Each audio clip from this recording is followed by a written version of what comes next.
Good morning, everyone. Thomas Montgomery with IIMFL and Smart Money Alliance. It is a beautiful Tuesday morning, February 23rd, 2021. I'm excited to visit with you today about a few different topics. We get together at this time, most Mondays through Fridays, a minute before 8 a.m. Central, to talk with our distribution partners. We have three types of distribution partners, as you likely know. We have affiliates. Who wouldn't want to be an affiliate? Free and easy. And we have some affiliates that are just rock stars. And I see some of you on here today. So shout out to Jim and others who are just incredible at generating leads and driving leads in for our mentors to mentor. And so it's incredible. And it really allows for specialization because some of you are really, really good at generating leads, but don't really want to write the insurance policies, don't really want to do the mentoring. You don't want to be bogged down with working with clients. And so this is working out exceptional. So we have the affiliates, free and easy. They just generate leads, pump in the leads, pump in the leads. And then we have credit literacy educators. These are kind of the brain trust that's educating on credit and creating awareness of the Credit Boost program, guaranteed credit improvement, no upfront cost. And then of course we have the cream of the crop, which is our joint venture partners. They're actually working with clients. They're almost what I would consider like what we were at the SBA. They're almost SBA advisors. They're guiding people through the 4-week process and they're writing the key person policies. And we've got some really spectacular joint venture partners. We continue to grow that team on a daily basis, and we need to because there's so many clients coming in. We need more people to mentor. So with that being said, we've got a couple topics. What I didn't put on this agenda that I should have, and it really would be number one. So I'm sharing my screen with you, but you won't see the first bullet I'm going to talk about. So when clients come into the access to capital, it's a 4-week process. We know that, right? There's a topic each week. They learn and they implement. They learn and they implement. Week 1 is obviously an important one. And so what I'm seeing is that we assign these clients out to you all, but it's a little bit unfair to you, and I apologize, but if you don't reach out to those clients that you're assigned as a mentor quickly, they start getting edgy. And so I think it's really important to know that you have a new cohort starting every Monday. And so you'll be assigned those, of course, on the weekend preceding the Monday. But if you're not able to reach out to them pretty quickly, you're probably not meeting their expectations. So if there's some reason that you can't mentor any new clients in the coming up week, or you're traveling, like Joseph was traveling yesterday, he got assigned a bunch of clients. He didn't even know it because he didn't check his email. So he's contacting us, clients are contacting us, but he's not talking to the client. So we need to make sure that you're able to reach out to those new clients, at least get them your Calendly link and get them scheduled, if at all possible, on Monday. Otherwise they get a little bit wiry. Secondly, in that week 1, they will have been provided access to the cloud-based software to start working on their business plan and financial forecast. And we give them a 7-day window before it archives. A number of you, and I'm still not on this agenda yet, I'm on the bullet that was overlooked. So some of you are saying, hey, Joe or Bob or Susie, she can't access Live Plan anymore. Can you reactivate it? Well, what do we need to do? We need to look to see if they're on to week 2, because if they're on to week 2, we need to go ahead and focus on week 2 before we worry about going back to week 1. What is it that we do in week 2? We help them complete their personal financial statement and make sure they complete the soft credit pull authorization. Why is that mission critical? Because those provide the data set that we need to get them their FTF, their first tranche financing, which gets you paid. So if someone meanders around and they don't get much done on Live Plan in week 1, we'll be able to reactivate that for them, unarchive it technically. That's not a problem. But if they're into week 2, we're going to focus on week 2 before we worry about going back and unarchiving their business plan software, because we need to make sure that we get that refundable deposit in to get you paid. So we need to be hyper aggressive to that. So just keep in mind, if one of the clients you're mentoring, they're in week 2 or after, and they come back, oh, I don't have access to my business plan. Can you do something to get that reset? First thing you're going to think is, well, let's make sure that you got your refundable deposit paid, right? And that comes from your first tranche of financing. So just keep that in mind. We need to make sure that we get the money in to pay you and the referral source before we start worrying about unarchiving from week 1. So that's the mindset. Once they're into week 2, we need to prioritize on week 2. We will certainly be more than happy to unarchive their business plan and financial projections after they submit their refundable deposit. And remember, with FTF, first tranche finance, we have guaranteed approval now. No one gets declined. No one gets declined. They could get 20, 30, 40, 50,000. If some people are, worst case scenario, they get 2,500, at least enough to cover the refundable deposit. 100% of the clients are now getting financing from FTF, which typically happens in week 2. Okay, so now we're on to the agenda here. Writing key person policies. We're getting blown up with questions, comments. I wouldn't say so much concerns, but comments and questions. And that's good. Many of you are now mentoring clients and you hadn't been before. So now you're dealing with operational processes that was rather vague or irrelevant to you before. So there's a bunch of you that are going to be writing 20 or more key person policies this week. Awesome, awesome, awesome. I mean, that's really the average financial professional's, the average life insurance agent's dream, to have over 20 clients, not 20 leads. These are bona fide contracted clients that you're getting their profile. You have a credible relationship with them, and they need to get that key person policy written to go into their loan package. It's awesome. So congratulations for those of you that are helping so many entrepreneurs protect their assets, and some of you are using more advanced products to help them save and grow money. That's fine. It's up to you, and that's what this second bullet is here. But I do want to state something that maybe was obvious to us, but may not be obvious to you. So if what you're going to help them set up as the product design, the case design for their key person policy, and if it has some sort of here comes the train, right? Tooting its horn like mad. If you are doing some sort of complicated instrument that has advanced underwriting requirements, you might be slowing their process down, right? Because we need to get that key person policy uploaded into their Dropbox, which will help them do after week 4. So keep in mind, if you're helping them develop something that takes 30, 60, 90 days for them to get that policy approved and issued, you're slowing down the development of their loan package. So what you may want to consider is doing something that's a little simpler for the key person policy, and then work with them on more advanced strategies separately. Again, I don't care if you use ours or not, but we are plugged into Mutual of Omaha. We got a great contract. It's non-med underwriting, guaranteed issue age 70 or below. Typically, the policies are being issued in 3 business days. I'm not here to recruit you to do that. If what you're doing is working, keep doing it by all means. If it's not broke, don't fix it. But getting a policy issued and ready to go into their loan package within that 4-week window is very important to keep that client on track. So if you're going to start writing more complicated, more fully underwritten, just keep in mind that's going to drag the process out for the client. And you may want to start with a simplified issue policy for that, and then help them with other more complicated issues thereafter.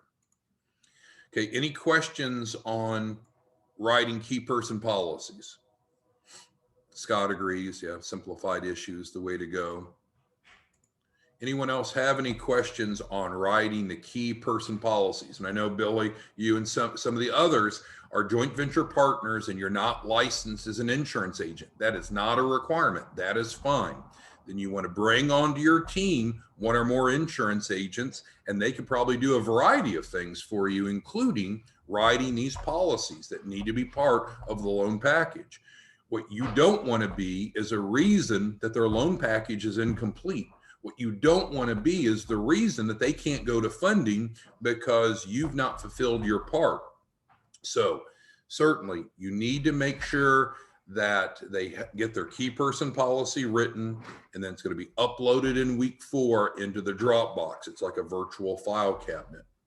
If you can't come up with an insurance agent to work with you on your team, we need to discuss that and figure out how that's going to work. But we've got some like Bernard, and he's one of our all-stars.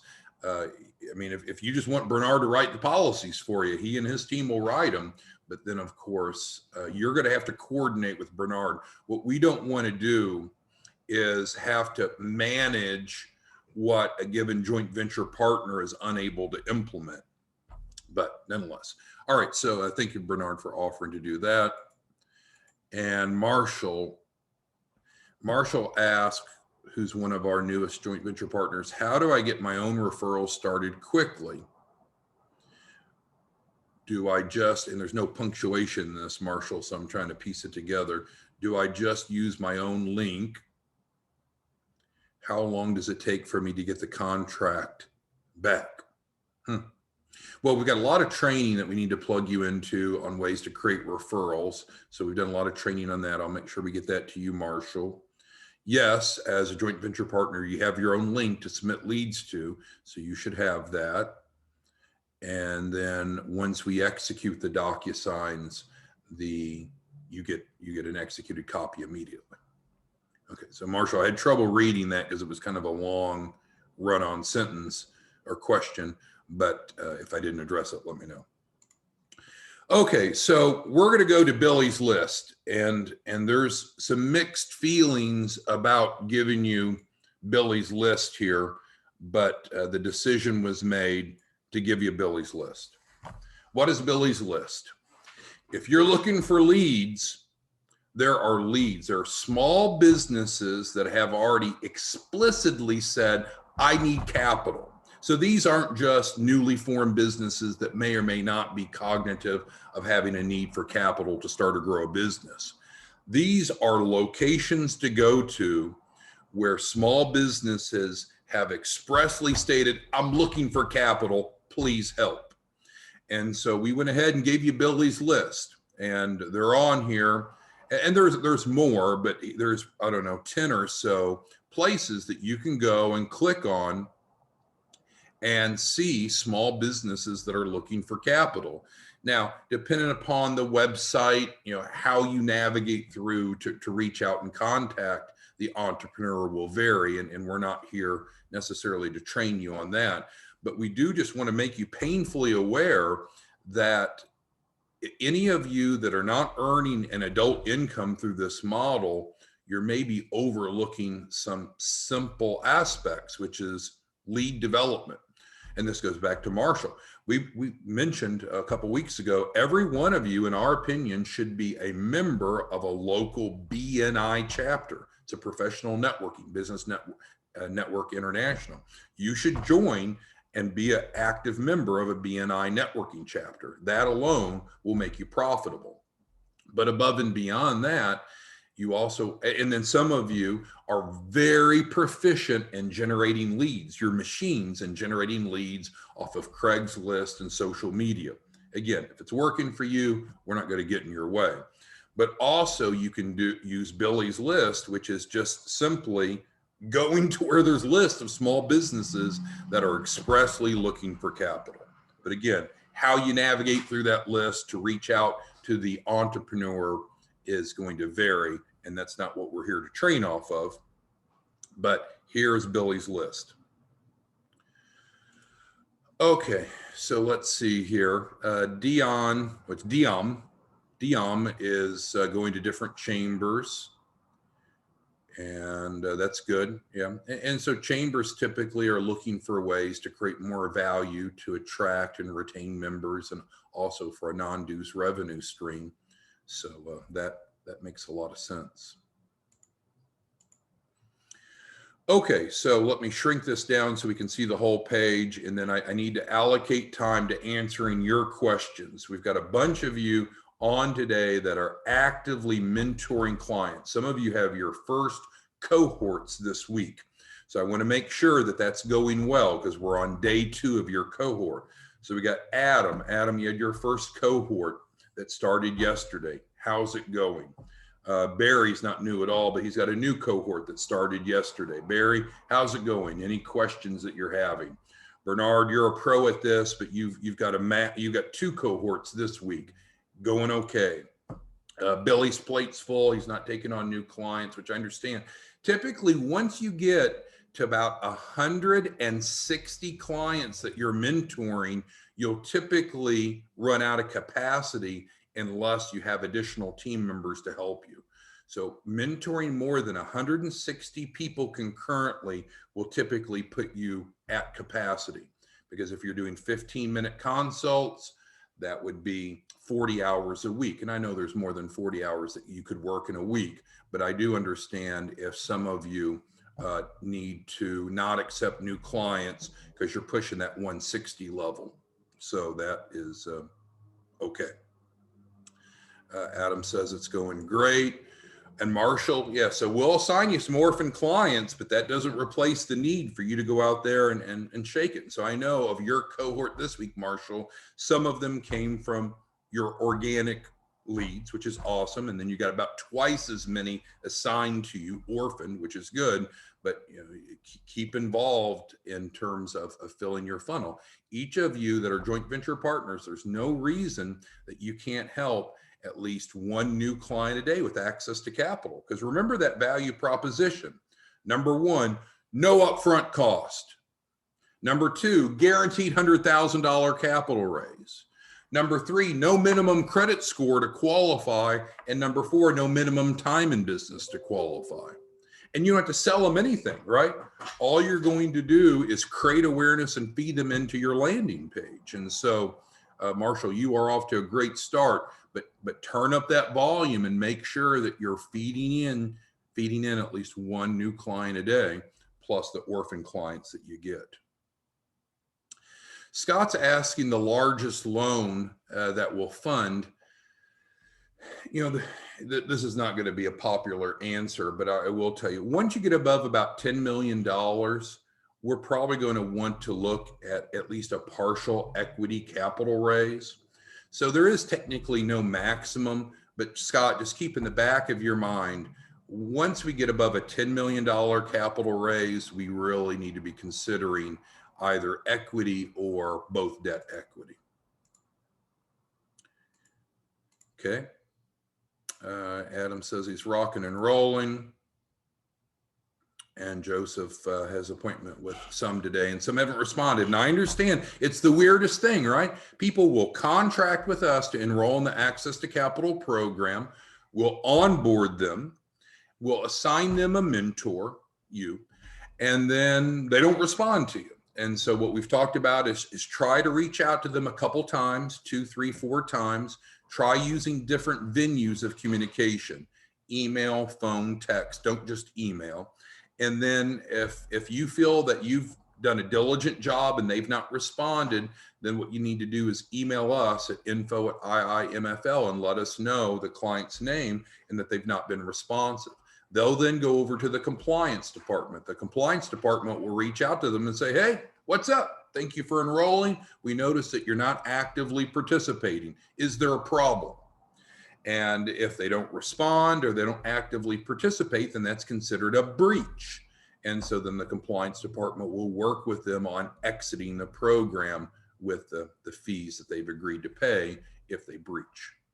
So great job, Joseph. Jim asked a really good question. So Jim's asking, what if the client wants to do multiple capital raises? Here's the SBA model, and that's typically what we follow. We need to divide their capital raises into different projects. So that's the term we use, projects. Often what you'll find is that each EIN that the entrepreneur has is looking for a separate capital raise. They have different business plans, different financial forecasts, different uses and sources of funds. So they would need to enroll multiple times. And Jim, it's not unusual. We've had clients enroll 2 projects, 3 projects, 4 projects. The most we've had, frankly, is 10 concurrent projects. And that's great because now you're making 2, 3, 4, 10 times as much money. And we do the $100,000 guarantee on each.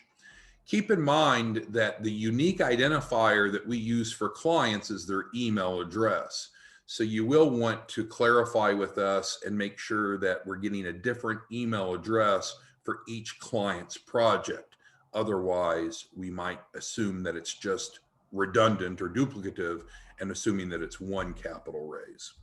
But that's fine. If they want to do multiple capital raises, it'd be multiple submissions, and they really need to have a unique email for each one. I know that's not terribly convenient maybe for the client, but that's the unique identifier that we use is email address. Thank you, Jim, for that. Scott's asking about assigned a mentor, so that's great. So again, we are investing heavily into some new upfront IT infrastructure, but I don't want to get distracted with that because it's not live yet. And once we get closer to it, we'll give you timelines, but most likely in March. But separate from that, so as of the way the system works now, the lead comes in, we send them the DocuSign, we copy you as the referral source in most cases. Well, should be really in all cases. And then once they execute it, we execute it, then you get an executed DocuSign, and then we assign a mentor and we implement. And we typically are starting clients in Access to Capital on Mondays. So those of you that are mentoring on Saturdays and Sundays will see all these clients being assigned to you. It's just freaking awesome. And so you might have 10, 20, 30, 40, 50 clients. I don't know that we'll typically assign more than 50 in a given week. And so then you're off and running. So you're right that the DocuSign is the execution of the agreement. That means now we're working together, and then we'll assign a mentor to them. The new system, which is forthcoming, will be more seamless, more immediate. It's going to be great, but it's still in process. And I'll have better reporting for those of you that are referral sources. Scott asked about prepayment. Different loans have different terms and conditions, don't they? Whether it be interest rates or repayment terms. Some allow for prepayment, some have penalties with prepayment. Remember, we're not the lender. And so the arrangements for repayment will be spelled out by the lender. There's not a generic answer for that. As far as a business plan writer, and Adam asked this, and so this, I'll need you all to listen carefully, because if you don't listen carefully, you're going to misinterpret what I say. There are different sources of capital, and each have their own underwriting criteria. Some types of capital look at personal credit, some don't. Some look at business credit, some don't. Some look at the business plan, some don't. So because of that, until we've gone through the 4-week process and gathered the data from the client, we don't know what the capital raise strategy will be, because we need to gather their data to understand their mitigating circumstances. I'm getting to the question that Adam asks. So we're going to provide them access to the cloud-based software that we pay for, and we spend a crazy amount of money for clients, but that's okay. So we're going to provide them access to cloud-based software to work on their business plan and financial forecast. All we're asking them to do, specifically in week 1, is do the best they can to populate what they can of the business plan. If they're not sure about a section, leave it blank. If they have questions, leave it blank. Just do the best they can to get the data out of their head, or wherever it may be written, into this agreed upon software. When we get to the end of the 4 weeks and we're reconciling their mitigating circumstances, maybe what they've written is good enough. Maybe it's not good enough. And if it's not good enough, then we'll go back and help them more. But no, Adam, I don't think that a client needs to be hiring a business plan writer, because the business plan that they're able to create may be good enough. Again, different sources of capital have different underwriting criteria. I don't think you or I are doing what's right for the customer to get them to go spend money on a business plan writer, when in fact what they're able to put in may have been just fine. We only need good enough, right? We need good enough to get funding. And so depending upon the type of funding, what they've done may be good enough. I would ask that you not get involved with deciding is it good enough or not. Just get them to do their best. The funding committee will review their file after the 4-week process. And then if it's not good enough, then we'll help them. And we do that frequently. All right, so John says, this is weird, John, because sometimes I learn, well, often I learn from you all. And I'm learning from John right now. He's referring to an equity lender. And I don't know what an equity lender is.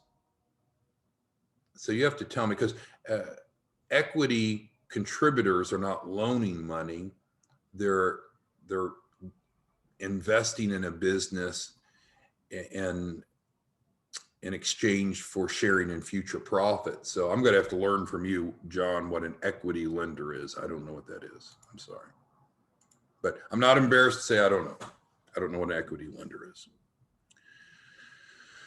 Scott asked about, can clients look for additional funding in addition to ours at the same time? Well, the agreement says that we need to really have one capital raise strategy at a time. Otherwise, we're likely, let's imagine, I've been married for 25 years, and Scott, I don't know about your circumstance, but should you be courting two significant others at one time? There's some dangers in that, right? Well, there's some dangers in one entrepreneur pursuing two capital raise strategies at one time, because there can be some inherent conflicts. And so that's spelled out in our agreement. Adam says he understands. Thank you. All right. Bernard's asking about Live Plan. Yeah. So with Live Plan, we're paying, again, I don't want to complain, but we pay a crazy amount of money to buy these licenses for clients. But they're going to have access to it for their first 7 days. And then often shortly after, it's going to archive. Archive doesn't mean that they've lost it, any of the information's gone away, or that we're being mean or malicious. It just is going to archive after that week, which is great for you and I, because now that reminds us to work with the client. Hey, we need to keep moving along. Yeah, we can unarchive that. That's not a problem, client, but we need to make sure that we're now focused on week 2. We can't just sit on week 1 for 4 weeks and think this is going to work out acceptably. So in week 2, we need to be working on FTF. And once we get FTF funded through whatever means, we have 100% approval now, then we'll go back and unarchive their Live Plan. And we'll unarchive it perpetually. Once they've paid that refundable deposit, then we'll keep it live. But there needs to be some subtle carrots to get people to care as much about paying the refundable deposit as you and I care about. All right, good for that. All right, Mark's rocking and rolling with Craigslist, placing ads. Excellent. Yep. So you're doing well, it looks like, Mark. Great job. And one of the clients that we executed this morning with a new cohort is one of yours, I remember. Okay, so who has any other questions? Has any other concerns, any gaps, any issues that we need to address today? And we'll be back tomorrow morning. We get together with our joint venture partners, those of you that are currently mentoring, those of you that are thinking about mentoring, and even those of you that are just referring in on a daily basis. All right, so Scott says, seems like a small matter, an academic to you and I, but consider translating time zones when inviting new clients to their mentoring sessions. Well, that's a great point. So we encourage our mentors to use Calendly. And Calendly is free, which is good. and it's a fairly sophisticated piece of software. And I'm not a software guru, but what I believe it does is it looks at the IP address of the person scheduling and adjusts for time zone differences. And so it should be fine if the mentors are using Calendly and the user has the right time zone set on whatever device they're using.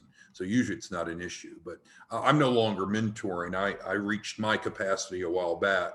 So except for my legacy clients, I'm not mentoring any new clients. Many of you are mentoring a boatload. And so just to address Scott's concern, please use Calendly and help your clients understand possible time zone differences. Thank you, Scott. All right, Diom is saying he's doing Facebook ads. Good. Yeah, and so also, Diom, you can use Billy's list here if you want, and that might supplement what you're doing with Facebook. All right, Bernard says, sorry, not answered once. They have it. Can they keep? Yeah. We'll keep the live plan going as long as they're in good standing. Marshall says, where can I get this list? Well, I emailed each of you this PDF this morning, and so you have it in your inbox. Okay. Diom is asking about getting some quick conversions. Yeah, I think this will be effective in getting some quick conversions. Absolutely. Facebook, I don't know. We have over 5,000 affiliates, and I got challenged on that over this weekend. They said, no, you don't have over 5,000 affiliates, but I don't know, people are crazy. But we have over 5,000 affiliates. Some are active, some are not, and they use whatever lead generation system they want. Some use Facebook, but we don't track how many of them use Facebook or what their Facebook ads are. So I don't know. And let's see. Billy's list here, Joseph, has nothing to do with Facebook ads, does it? Nothing to do with Facebook ads. Thank you, Joseph. Scott says the morning calls are helpful. Thank you. Oh, you are very welcome. All right, so let's summarize and we'll get to work. Number one, we won't have the 10 a.m. webinar, Zoom webinar for potential prospective clients today due to travel.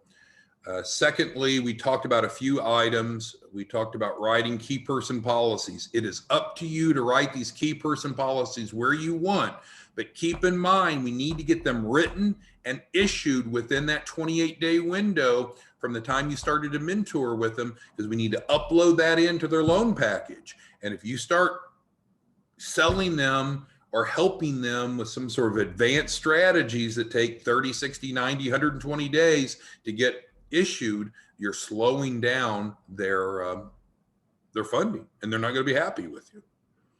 We talked about Billy's list here that you can access, and these are sources to find small businesses who are explicitly and actively looking for capital. How you navigate through these to reach to the entrepreneur will vary, but I just wanted to share with you Billy's list.